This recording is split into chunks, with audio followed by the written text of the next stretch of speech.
முழுமையான ஒரு காலை. சூரியன் மெதுவாக உதயமாகிக் கொண்டிருக்கிறான். ஒரு பசுமை நிறைந்த நகரத்தின் ஓரத்தில் ஒரு குடும்பத்தின் ஒரு புது கனவு உருவாகிறது. அதுதான் ஒரு புது வீடு. அம்மா, அப்பா, பிள்ளைகள், மூத்தவர்கள் அனைவருக்கும் ஒரே ஆசை, இந்த வீடு நமக்கு நன்மை தரணும், இந்த வீடு நம்ம வாழ்க்கையை உயர்த்தணும்.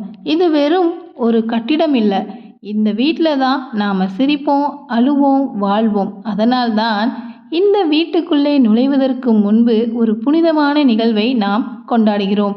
அதுவே தான் புதுமனை புகுவிழா, கிரகப்பிரவேசம். அந்த காலத்திலிருந்தே நாம் புது வீடு கட்டினாலோ, புதிய தொழில் ஆரம்பித்தாலோ, அல்லது வாழ்க்கையில் ஒரு புதிய அத்தியாயம் தொடங்கினாலோ ஹோமம் செய்கிறோம். அது ஏன்?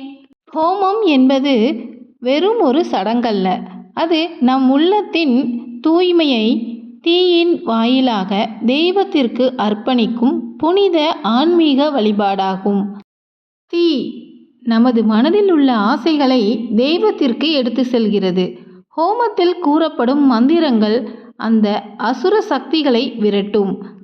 நெய், சமிதை, தூபம் போன்றவை அந்த இடத்தில் பரிபூர்ண ஆன்மீகத்தை நிலைநிறுத்தும். வீடு என்பது ஒரு கோயில். வீடு என்பது ஒரு ஸ்தலம் மட்டுமல்ல, அது நம்முடைய மனம், உடல், ஆத்மா மூன்றும் தங்கும் புனித இடம்.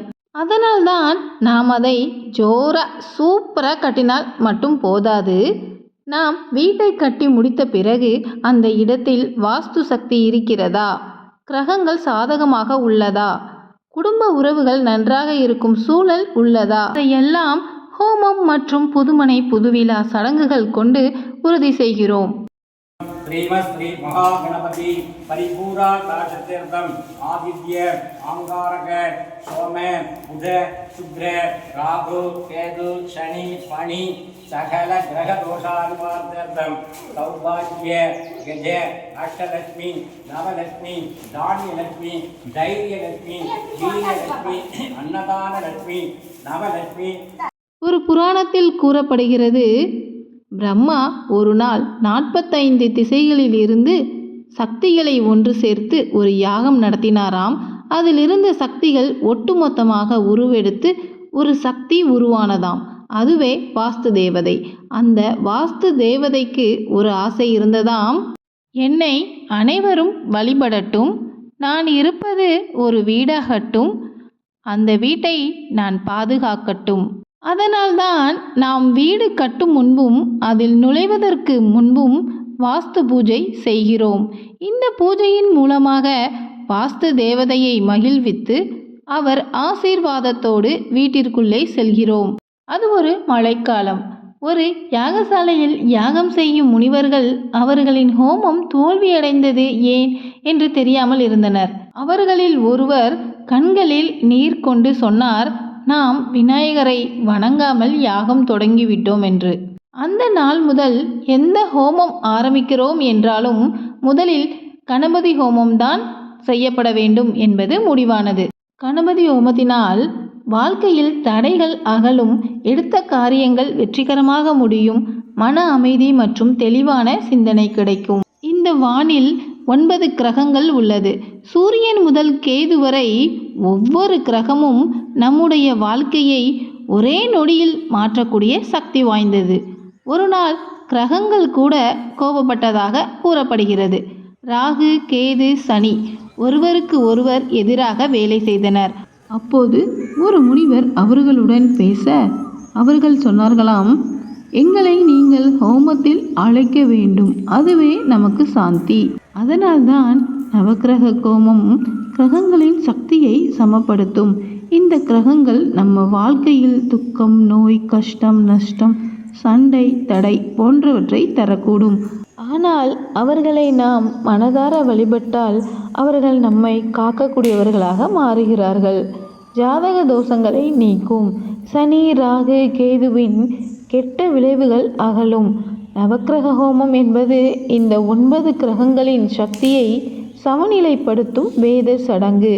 இதை புதுமனை புகுவிழா நாளில் செய்தால் அந்த வீட்டில் வரும் அனைத்து பசுமையும் பணமும் அமைதியும் நிலைத்திருக்கும். குபேரன் ஒரு சாதாரண மனிதராக இருந்தார்.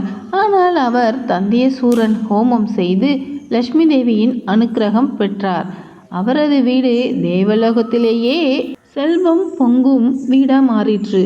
நாம் புதுமனை புகுவிழாவில் குபேரன் ஹோமம் செய்யும் போது அந்த செல்வ சக்தி நம்ம வீட்டில் குடிபுகும். வணிகம், தொழில், சம்பளம், பணவளம் அனைத்தும் வளம் பெறும். ஒரு குடும்பம் ஒரு புது வீடு கட்டினார்கள். அவர்கள் வழிபாடுகளுக்கு அவ்வளவு முக்கியத்துவம் கொடுக்கவில்லை. சில மாதங்களிலேயே சண்டை, நோய், பண நஷ்டம். ஒரு முனிவர் வீட்டுக்கு வந்தார். சுத்திகரிப்பு ஹோமம் செய்தார். அதாங்க வாஸ்து ஹோமம்.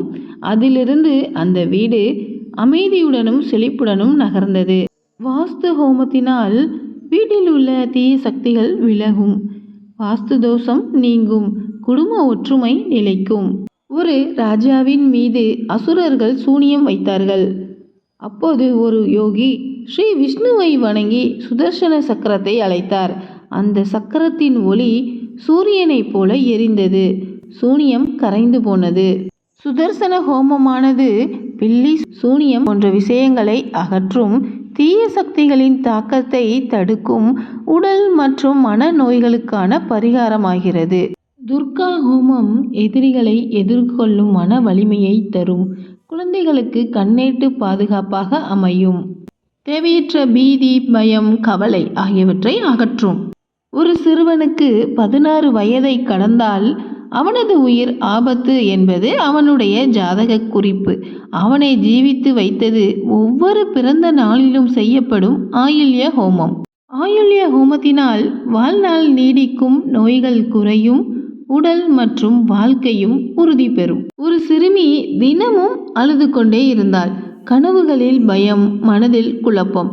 பிரம்ம ரிஷி ஒருவர் சந்திர ஹோமம் செய்தார். அந்த ஒளி அந்த குழந்தையின் மனதை ஒளிர வைத்தது. சந்திர ஹோமத்தினால் மன அமைதி பெறும், தூக்கமின்மை மற்றும் மனசோர்வு நீங்கும், குடும்பம் முழுவதும் அமைதி நிலை நிலவும். புத்திர பாக்கியத்தை பெற புத்திர கமோஷ்டி ஹோமம் செய்வது நல்லது.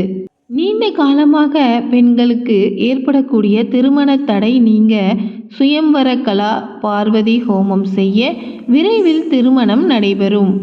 நீண்ட காலமாக ஆண்களுக்கு இருக்கும் திருமண தடையை நீக்கி விரைவில் திருமணம் நடைபெற ஸ்ரீ காந்தர்வ ராஜா ஹோமம் செய்வது நல்லது. ருத்ர ஹோமம் செய்ய கோபம் குறைந்து ஆயுள் விருத்தி ஏற்படும்.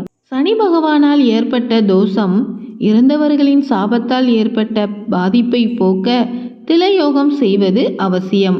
பயம் மற்றும் நம் தரித்திரத்தின் காரணமாக பல செயல்கள் தடைபடும்.